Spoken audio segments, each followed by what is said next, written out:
organization like Square? Where I grew up, I worked my way up from the bottom, the Badlands of Camberwell, east of Melbourne. Interesting. Yeah, Just a stone's throw away. definitely the right side of the tracks there, so it wasn't too tough. From there, I went to Melbourne High School, which was a great school for me. Thoroughly enjoyed that.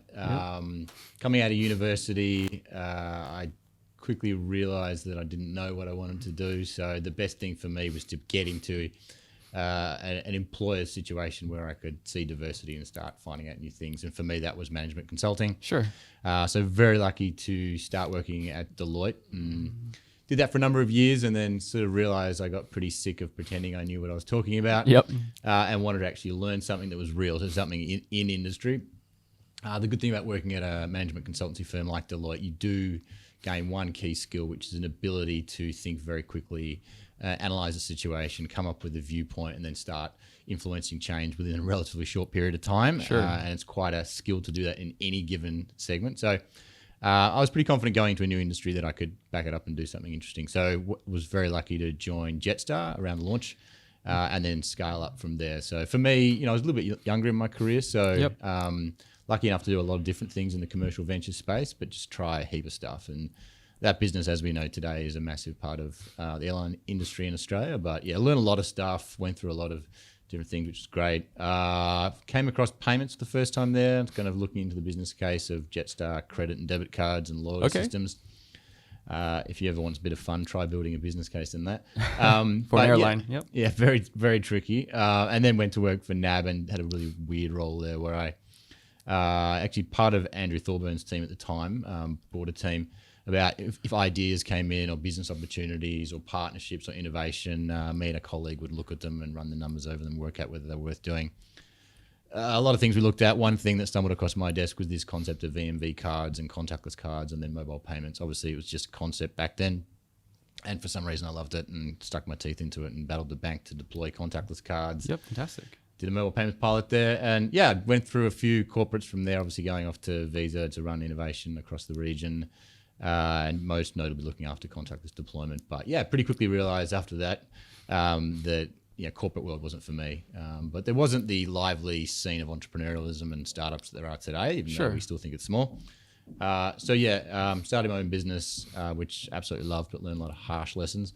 And then once it was really sort of kicking off, I got a call from a headhunter, which was all about Square. Didn't tell me who it was, but they said that, can't tell you what the company is, but it was someone involved with social media and payments. And so it's very vague. It's vague, a very broad range of companies. Yeah, I thought about it for all of 1 second and went, that's probably the best company I know in the world. So I'll have a piece of that. So and since then grown Square in Australia. Amazing. And before we delve into your time at Square, it looks like you've done a heap of interesting things in your past career lives, I guess.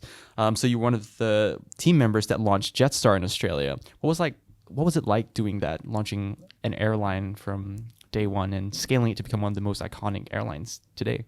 Yeah, I mean, it was a crazy experience. And I don't think that I realized the lessons I was learning at the time till afterwards. Sure. But they keep coming back to me over time about the different phases you can go through when you scale a company so big. And that's not a small scale startup at all. That really went big. And I met a lot of headwinds in scaling and trying to launch and gain market penetration. Obviously, the business model was different, so it was controversial. I learned an incredible amount from that.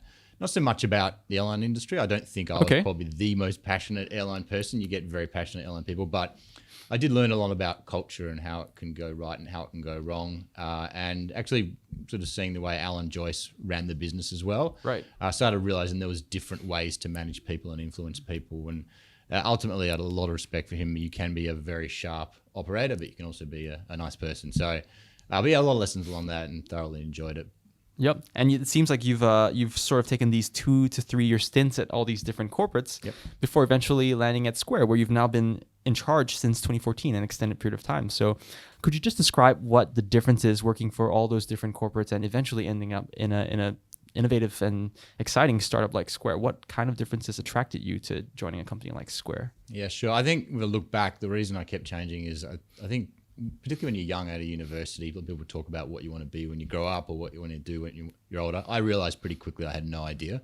Okay. So my idea was, I can't work out what I want to do, so I want to just start eliminating what I don't want to do. Sure. And so that's like the 2-year thing. Once I got bored or once there wasn't enough sort of everything when I worked in those big corporates, there was always a part of it that was being sort of aggressively deploying some new technology or something different. Okay. And really pushing the boundaries. So it definitely stimulated me enough to enjoy it. But once things settled down in those environments or moved on or the project was completed, I just got bored immediately and saw no traction in terms of staying around and become general management material. So it was like, move on, try something else.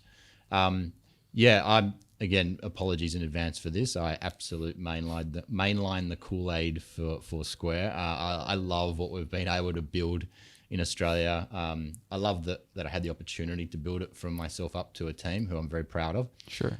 So I think the short answer to that is, rather than taking stuff that I learnt from all those experiences, I actually took the negatives of those experiences. Okay. So I worked out what I didn't want the environment to be, and what I thought was required to build a positive, proactive, and high scale culture. So a lot of learnings on the way, but it doesn't prepare you for something like Square. I think, taking the reins of such an amazing company and starting from scratch is a whole new thing really seen in Australia. So a lot of challenges. Yeah, and that's really interesting because Warren Buffett's business partner, Charlie Munger, talks about the circle of competency, where it's more important to know what you're not competent in than to know what you are competent in. So that's a really interesting approach that you've taken. And you started Kinetic Innovation as a founder as well. So I guess you've brought that experience being an entrepreneur and founder to your time at Square as well, and which helps, I presume, relate to and empathize with the small businesses that you're helping out via Square.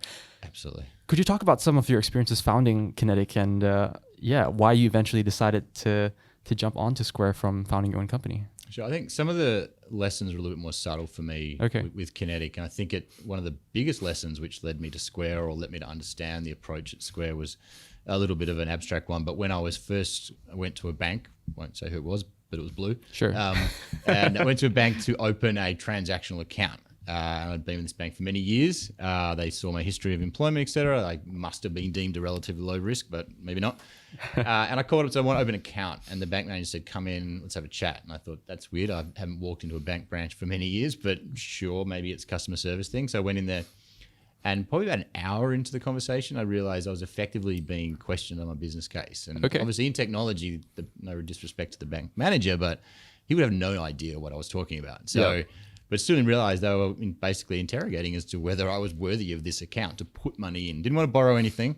And that's exactly. So when I sort of went to work for Square, I knew that this theory that, banking facilities and, access to being able to do payments or any sort of economic tools wasn't as positive as we thought it was if you're just, traveling the normal path. So it was hard, that part of it. But the biggest lesson for me starting the business is how hard it is. Right.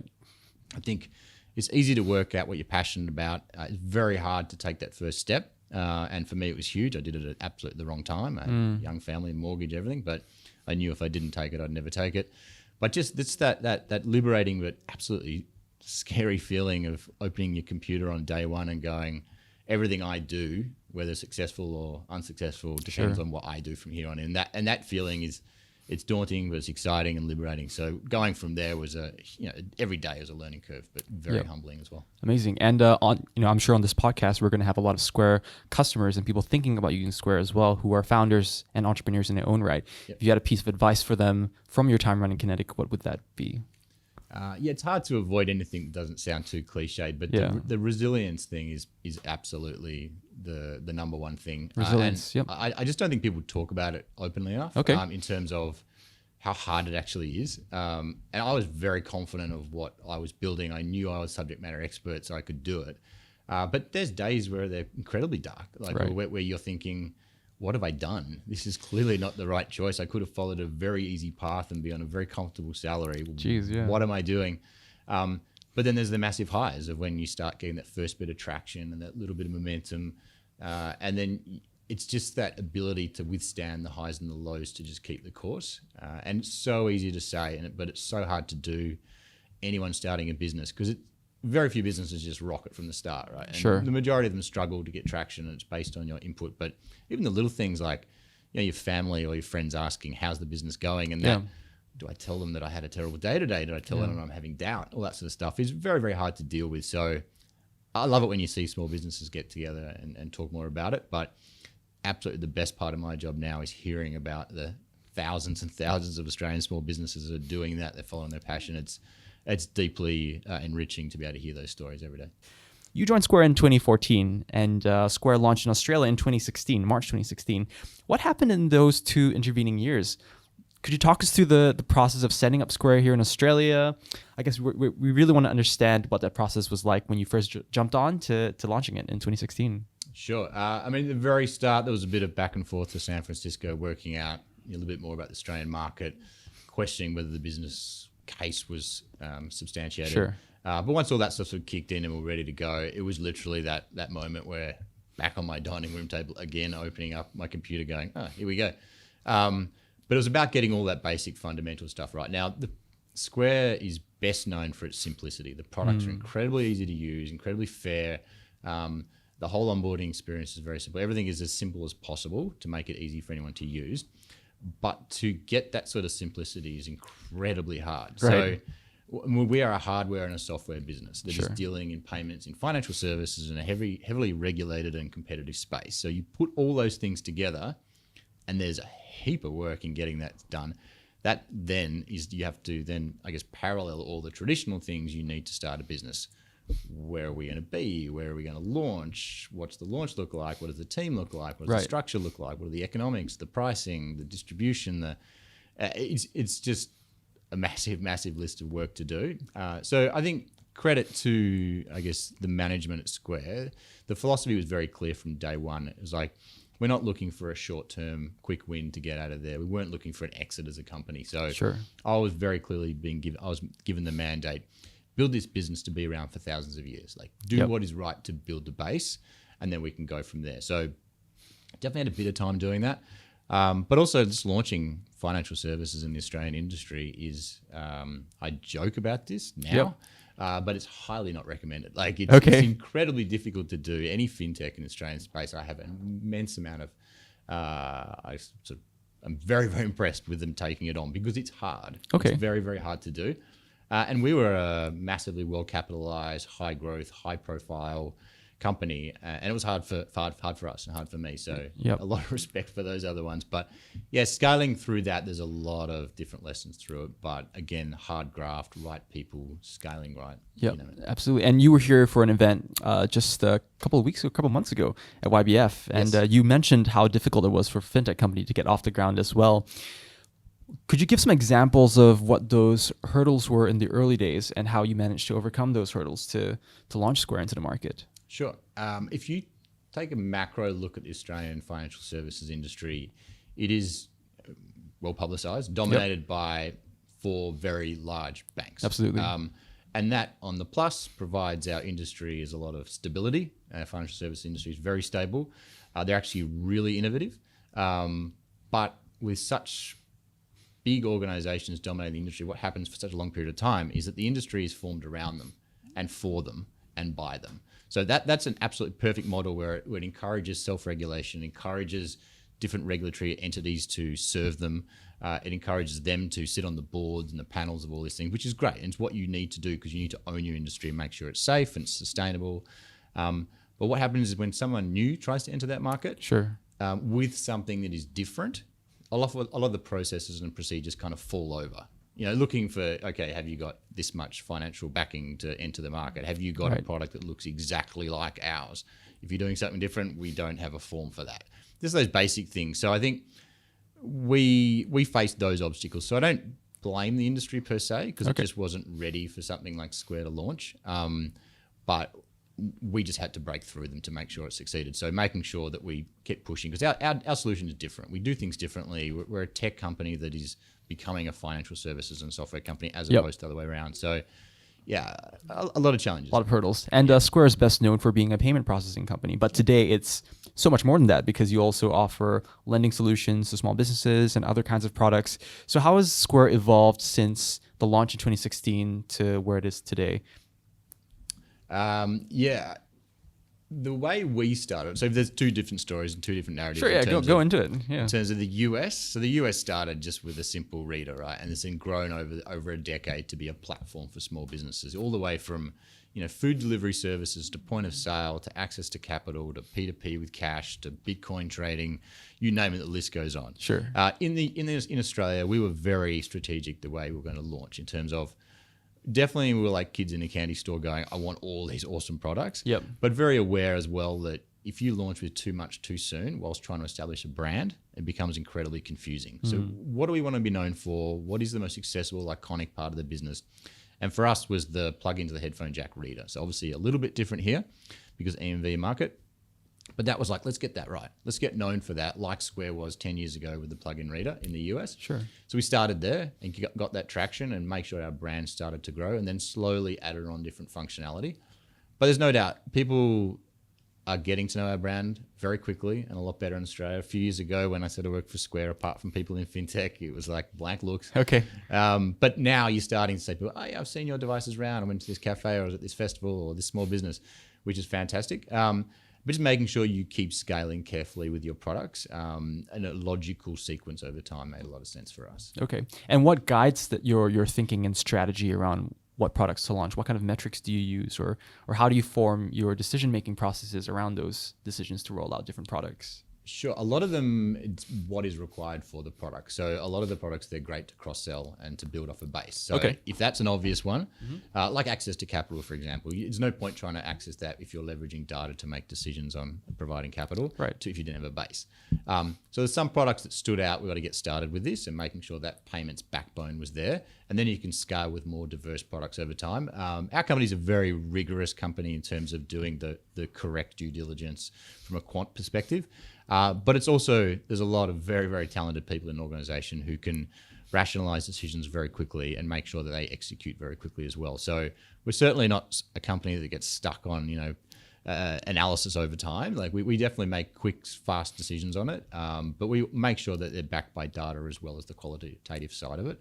Making sure that we're clever the way we launch it to make sure there's a sequence involved, not just a burst of products. Sure. And I'm sure you've got some great minds behind it as well to think through your strategy. Yep.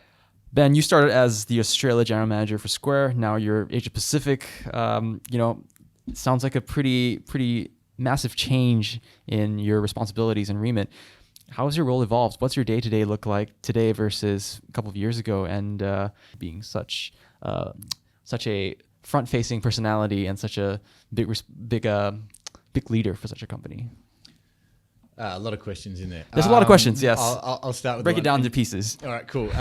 What it's like is, and again, apologies for the over the top, but I definitely one of those people that think they've got the best job in the world, let alone Australia. Amazing. So I'm very privileged to have the role I have. But I'm also very privileged I had the opportunity to build a team around me, which was very important to me if we're going to succeed. And so I love coming to work every day. I'm surrounded by ridiculously hardworking people, very smart people who are incredibly gifted, but people that are there for the right reasons as well. So I'm not inheriting a team which might be a mix of high and low performers or people that are motivated or not. I've been able to sort of almost handpick the team to bring it together. So there was a lot of rationale that went into that. So not only are we firing on all cylinders with a great team, but the culture and the old dark science of what a culture is has come together really nicely. It's not without change and evolution, but it's come together really nicely. So for me, it's awesome working there. Most notably, the biggest market that we have around here is Japan. So interesting. Sorry, the biggest market that I've taken on since Australia. And so for us, Japan is, I mean, it's an incredible country. Everyone that's been there, you can't help but be impressed by it. Funnily enough, whilst they're ahead on pretty much every innovation you can think of, in the payment space, they're actually behind. Okay. But Square's been in there for a number of years, so started to really establish a solid brand and a solid base. But right now, the Japanese government, for example, has recognized that they need to start increasing this. They're behind on card utilization. Electronic commerce is way behind where it should be.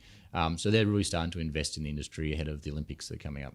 Right. So you're seeing huge growth, but a very, very exciting space. So when you start scaling quickly within a market that's scaling quickly, there's a whole new level of intrigue and interest involved with that. So thoroughly enjoying just approaching it differently, because whatever you learnt from Australia or the US doesn't automatically translate to Japan, but we have a great team there as well. Sure. And a big part of your role is building those teams from day one. What's your philosophy behind team and culture, and how do you create a high-performing team that also has the right values? Yeah, I break it down to just hiring good people who are incredibly driven. Simple to say, very hard to implement. For. Yeah, hard to implement, hard to interview for as well. But anyone that I've interviewed will attest to this. It is more of a conversation, and it's less about. I think I talked about this last time, but It's less about saying, have you done this job before? Okay. Because I don't think I can find people that have done what we needed to do in Australia. There's just not that. Increasingly there is, but at that point there wasn't that skill set to say, have you scaled a high growth fintech in Australia that's taking on incumbents, etc. So I based it on finding people who were incredibly driven, and the drive could come from anywhere, but they're incredibly smart. So most cases very well educated, but just that sense of they've got a chip on their shoulder. They want to achieve something in their lives. They want to work hard, and they want to achieve something that's special.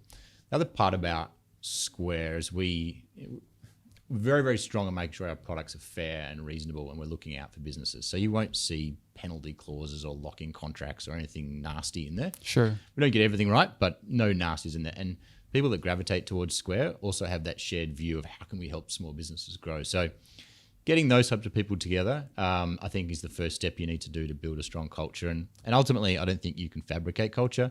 I don't think you can create it, but you can add the right layers to let it evolve into something. And that ultimately is people. It's their personalities, it's the way they work, it's their ethics, their background. So you put people together that are a healthy mix of diversity, and then you see how that evolves. And you hope that it's a positive culture. Yep. And I'm thrilled to say the way they work together, they self-motivate, and they propel each other on as well by their high work standards. So that becomes a self-propelling culture, and that's the best one, because you can't constantly motivate people as a leader. It's just you run out of gas at some point. So to kickstart it, to set some parameters, but then let the talent just emerge and motivate each other, I think is the best step you can take. Yep. And speaking of work ethic, based on Joe Harrington's research here, our great producer, it seems that in the early days of Square Australia, your team actually went onto the ground and met small business owners face to face rather than just cold calling or anything like that. And that's such a different approach to business here in Australia, where I think people are conditioned to the large companies being in charge of financial services. So, did you find that approach was necessary for Square in the early days to actually be on the ground with your customers? And how else are you interacting with your customers these days? 100%. And when I started, that was just a philosophy to say, okay, we could just do it from behind our computers. We could scale using, effective paid marketing. We could get that organic up. We could grow via the traditional channels you'd scale a tech-ish company. But the theory was, I think, if to build a solid brand that had a personality behind it, we have to be out there and we have to be talking to businesses. So absolutely everyone in my team for at least the first few years would go out and talk to small businesses, understand what their concerns were, help them plug in their devices. Sure. Countless stories of our team running down to help cafes when their Wi-Fi dropped out. Not our job at all, but that could help them and help build trust in our brand. So did a lot of that. I purposely didn't have a sales team for at least sort of 2.5 years or 2 years since the initial launch. And the strategy was there. I didn't want to say, okay, it's that team over there who's responsible, good or bad, for scaling. Okay. It had to be everyone owned it. So whether you were the compliance lead, the risk lead, the office manager, the comms marketing, doesn't matter. You should be talking to businesses and you should be understanding what they need and what they want. And I think that legitimacy comes through in the relationship. So that's obviously not scalable. You can't keep doing that. Yeah, you need a lot of people. You need a lot of people to keep doing it to many, many businesses. But I think if you do it right at the start, it just sets the grassroots of what your brand stands for. And I still hear it today with people that I meet with, and they say, I still remember one of your team members helped us here, or, we were doing a market and you needed some help with setting up and there was a person there to help me. And so those sort of anecdotes, I think, propagate other businesses and helps build your brand. So I think it was incredibly important. The next thing I want to dive into is Square's mission, because it seems really, really clear from the outside what that mission is, and that is to help support small businesses and companies. And Square started that in the payment space, but you recently launched a small business website builder as well. Correct. To the outside, it might seem like a very disparate kind of approach to your company. What's your thinking behind that? Yeah, I think this is one of the most impressive parts of working at Square. And I think when you're on the inside, it's very, very clear how it all fits together. Sure. And sometimes on the outside, it seems a little bit disparate, but then over time, it starts making sense. Yep. So the general philosophy is we need to keep building tools to help small businesses, whatever those tools are. Sure. We just think the majority of the ones are either not there or they're skewed towards medium, large businesses, and they just don't fit what small businesses need or want from a pricing, from a functionality, you name it. But ultimately, if you're running a small business, technology is an incredible advantage. You can use it in many ways to run your business better, to get a distinct advantage against your competitors.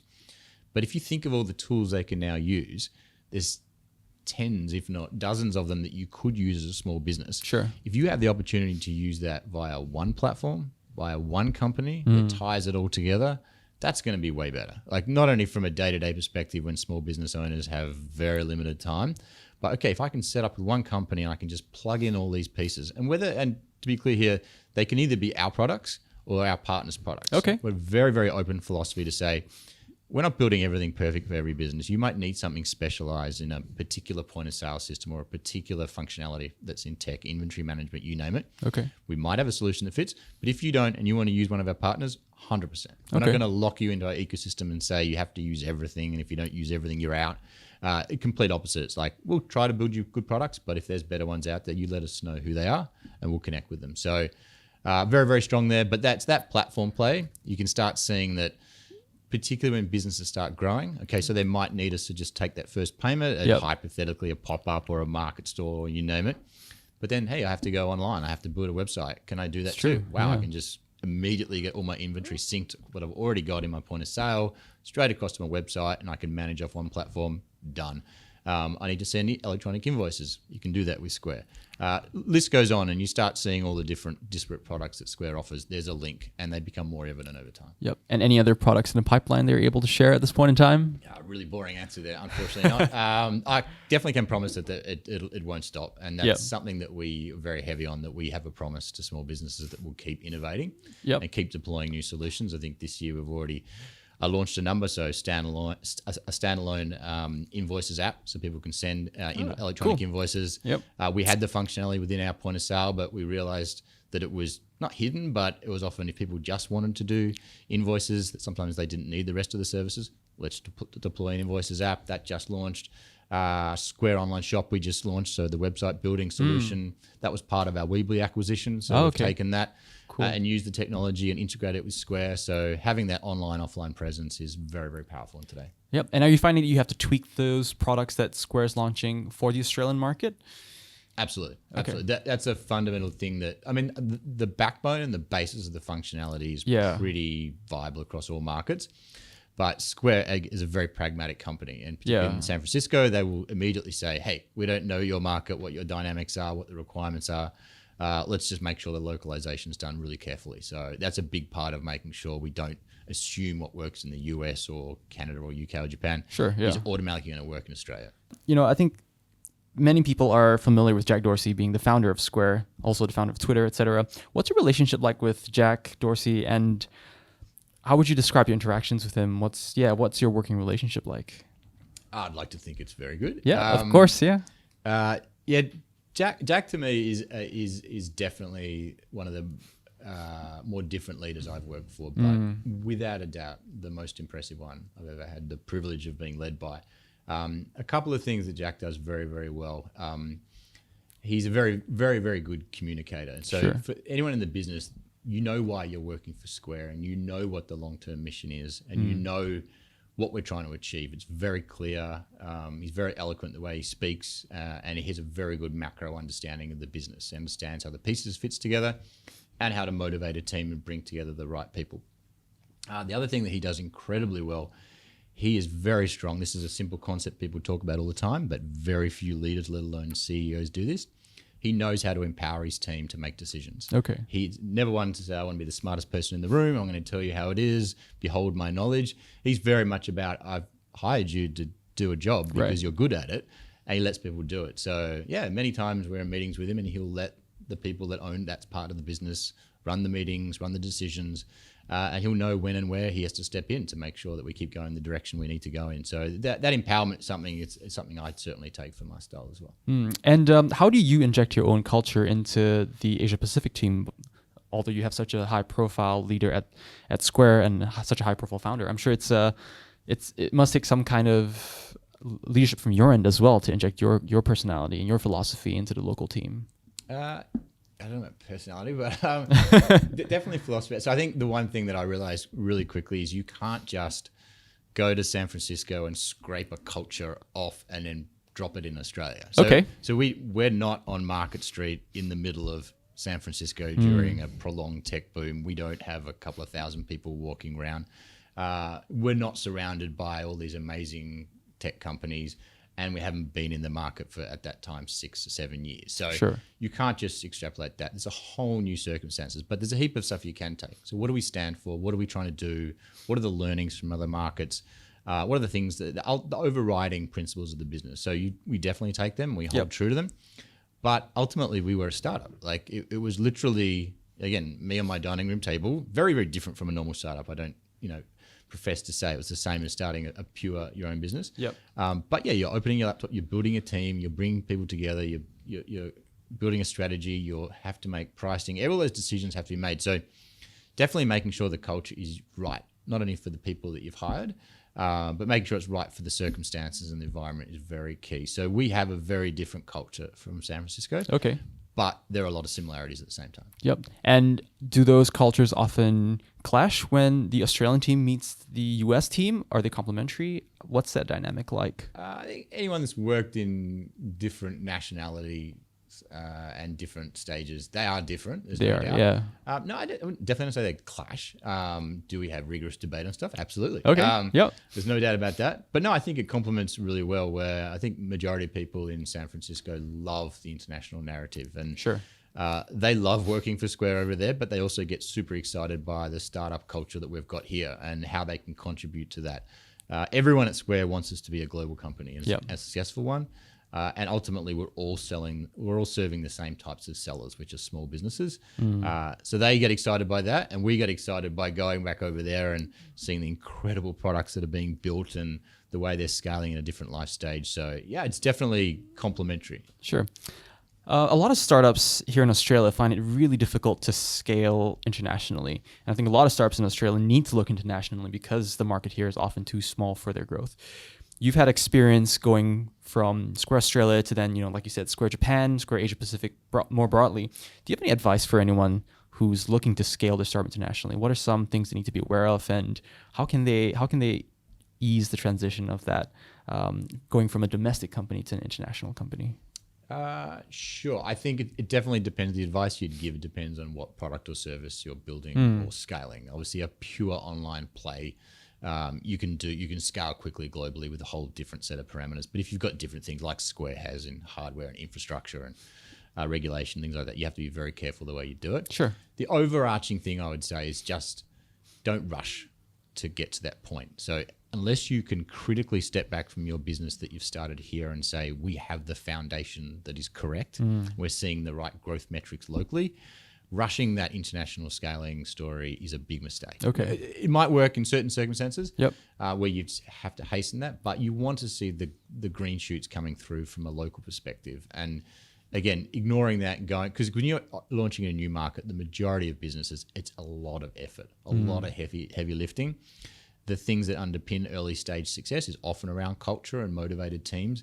And if you start going global too soon, that can stretch too quickly and can break and go away you don't want to go. Right. And then you're facing a whole heap of different problems. So sure. Yeah, I never say hold back because I'm a big fan of high speed growth, but make sure that you're seeing the right signs, critically seeing the right signs of success in market before you go pushing internationally. Amazing. And what were those signs for Square Australia? I think probably if you flip it and go, what were the signs in the US before they looked at something like Australia? Yep. And it was exactly those types of things. Are we seeing the right traction? Are we seeing the growth in the brand at scale? It's one thing to see amazing percentage growth rates from a zero base or a low base. That's one thing, but then are you seeing it sustained over a long term? Okay. Have you grounded the base functionality? Is all that working really well? And now you're looking at add-on functionality and enhancements. Yep. Once you get to that stage, you can start going, okay, let's have a look if we're okay to go internationally, which is kind of where I came in with Australia. It was like a very loose business case. Australia looks like an interesting market. Should we do it? And then you go for that rigor. You don't waste too much time on it, but you say, what are the key things we need to get right in this market? Is it going to work? Are you going to gain traction? And what's your loose outline of how you're going to scale in Australia? I think if there's ticks in most of those boxes, it's all about just, okay, we're starting a new business. What do we need to do? And you get on with it. Yep. And going from international to domestic, Square's most recent focus is on regional. You've recently signed deals with people like Unity Bank, Southern Cross Credit Union, WAW Credit Union. Why focus on regional? It's not something that a lot of startups here think about. Sure. So it was a funny one for us because Ultimately, it was an easy decision because we are about economic empowerment and we're about looking at who's being underserved in the economy, who needs our help and our products. And there is no doubt that regional Australia, obviously they have their own set of complexities in changing industry, changing conditions, very, very difficult. But we started seeing this groundswell within our existing base of there are a heap of entrepreneurs out there. Okay. And when people think about entrepreneurs, they think about tech, and that's wrong. Like entrepreneurs can be any industry, right. In any field, and it can be starting in all different sorts of ways through necessity, through a brand new idea, you name it. And we quickly realized that people were signing up in regional areas, there was high growth rates. Okay. Obviously, there's a per capita split either way, but we started seeing some really interesting anecdotal stories from businesses in regional Australia. So the first thing we did was say, right, we need to get our products to them. Okay, some are tech savvy, some are going to go online, find our products and get it shipped to them for free and they can run their tools. Yep. But if they're not seeing our tools around more and more, they're probably not going to know it's there and how to search for it. So let's try getting out where they are. So the first thing we did was our retail partners. So our retail distribution, I think, is one of the most impressive things about our business. Okay. Our retail partners are amazing. Yep. They help us give a footprint around Australia. So if there's a Harvey Norman or a JB Hi-Fi or an Officeworks within regional Australian city or town, they can get the products. But what we quickly realised is that a lot of that, and we talk about city banks, but when you look at regional banks, they play a really important part in local communities. They can be the epicenter, and they're often the places that people still go for advice and making sure they get their finances right or run their business as well. So it was a two-way thing where regional banks started saying, we like what you're doing. Okay. We have no intention of trying to build that whole business within our service offering. So is there a play for us to collaborate? And we're like, absolutely. You're serving the base we want to make sure we serve too. So it was a very collaborative and obvious partnerships for us. Yep. And, I mentioned previously that in 2017, you had 60,000 businesses. That's probably a bit outdated now, given that you're also in regional Australia and you've had another 2 years to build your customer base. What's that number look like now? One of the annoying things of being in public companies, I'm not allowed to say. Okay, numbers, sure. We've been incredibly impressed by the sustained growth we've had since then. Amazing. Our numbers are significantly bigger than it was back then. Okay, so we'll just assume it's multiplied by 10. Couldn't possibly say. 600,000 customers. Might be a little bit top heavy. But no, I've got two more questions for you. First question is, what's next for Square here in Australia, and what's next for you? I think for us, we've gone through different phases, and we kind of look at them in years, but to try to sort of bookmark them about where we're at. But the first few years we're out, like no one knows who we are. Like you talk to a fintech person, they'll know who Jack Dorsey is or the Square story, but no one knew who we were. Right. Definitely small businesses didn't know who we were. 1-2 years in, we're starting to see that brand awareness rapidly grow. Yep. You're starting to see the product out in the wild, and one of the best things we have is very iconic hardware that people see and recognize and think about. So we're getting to that stage now. Fantastic foothold in the industry. Couldn't have asked for more. But we're only getting started. Like the product set has so much more use across so many more small businesses. Every day, small businesses are starting in Australia, so we have to get in front of them. So it's about using that platform and continuing to scale. But internally, it's about making sure we're being humble and reflective enough to go, where's our business at? What are our people doing? Are we getting complacent? Are we sort of just growing naturally and organically? Are we getting ready for the next phase? We've got the right people in place to do that next phase, and again, kind of reflecting and saying, where's our culture going? Are we still that scrappy, hardworking startup that we used to be? Yeah. Making sure we focus on that. It's a big part. And I think from a regional perspective, the really exciting stuff I'm seeing is whilst Australia and Japan are very, very different markets, seeing the way those teams start learning together and leaning on each other to help grow both markets collectively has been really, really rewarding, and seeing great traction there as well. So a bit of that, but as I said, looking forward, we're really excited to keep bringing new products to small businesses. And whilst I'm being annoying and not talking about them, there's a heap of them more to come. So we're really excited about launching them, and we promise we'll keep bringing them. Great. And the last question is, if someone wanted to learn more about Square or to get started on their Square journey, what should they do? Definitely go to our website. So square.com.au. We designed the website and the onboarding experience to be very simple. So hopefully most people are savvy enough to go and have a look at the website and go through it. They can buy the hardware, they can download the software for free, they can try it for free, they can just give it a go. We have an amazing customer support team as well, so if they've got any questions, they can call in at any time. Try the product, see what fits for you. I always recommend, as our capability builds out, it is simply put together, but don't be overawed by it. Find what works for you, And then over time, start enhancing your business. So you might want to accept the payment now. Over time, start using our analytics to analyze your business, to know how to scale it, use different tools. Keep going like that. And hopefully Square works for your business. Yeah. Amazing. Ben, thank you for being on the podcast. Pleasure. Thank you. Cheers. Thank you.